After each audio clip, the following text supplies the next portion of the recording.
समस्त ओडिशावासी को मोर नमस्कार।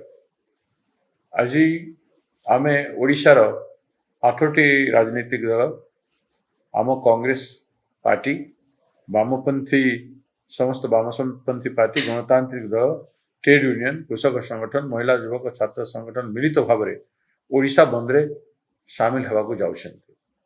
आमर सीपीआई सीपीएम आउ फॉरवर्ड ब्लॉक तापरे सीपीआईएमएल तापरे एनसीपी आउ आरजेडी एवं समाजवादी पार्टी 8टी राजनीतिक दल और विभिन्न स्वेच्छासेवी संगठन समस्ते सामिल है कि सौम्यश्री पाई न्याय मागुछन्ते।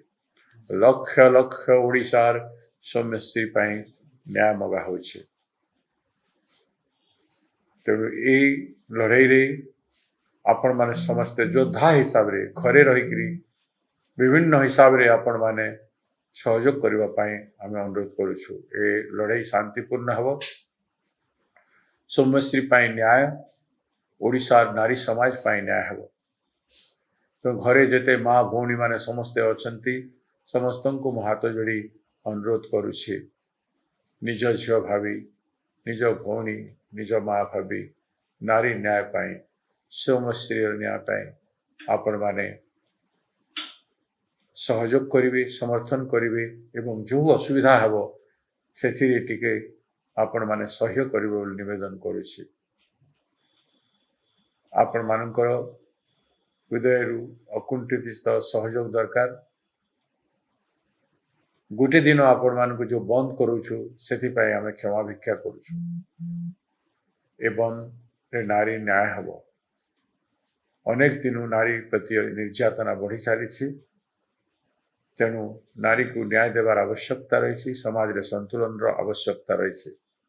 तेणु मु समस्त घरोई परिवहन संघ एवं सरकारी परिवहन संघ बस ट्रक आदि जेते अच्छी समस्त बाजार संघ प्रत्येक टाउन रो प्रत्येक जिलार एवं समस्त शिक्षा अनुष्ठान स्कूल कॉलेज समस्त सरकारी और बेसरकारी समस्त कार्यालय बैंक आदि संपूर्ण भाव में बंद रहिबो।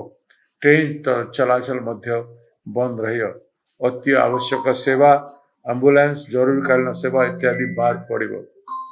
मोर अनुरोध के एयरपोर्ट रे जदि बाई चांस ओल्लेइछन्ति तांकु नेबा पई गाड़ी आइछि ताहेले एयरपोर्ट रु बाहरी बाटकू समस्ते छाड़ी देबे एवं जेते मेडिकल काम रे जाउछन्ति किबा छुआ मानकर छात्र मानकर किबा इंटरव्यू दउथवा समस्तंकर जदि कोनसी जरूरीकालीन अछि तांको पाखरे कार्ड अछि ताहेले सेमान को मध्य छाड़ी देबा पई अनुरोध करूछि।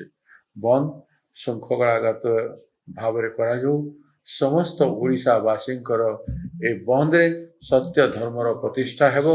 ओडिशार गौरव गारिमार उद्धार उद्देश्य रे ए संघर्ष आरंभ होछि।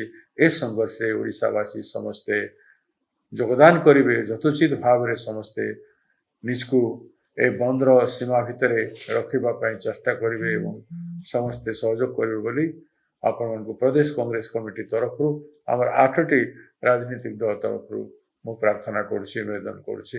नमस्कार।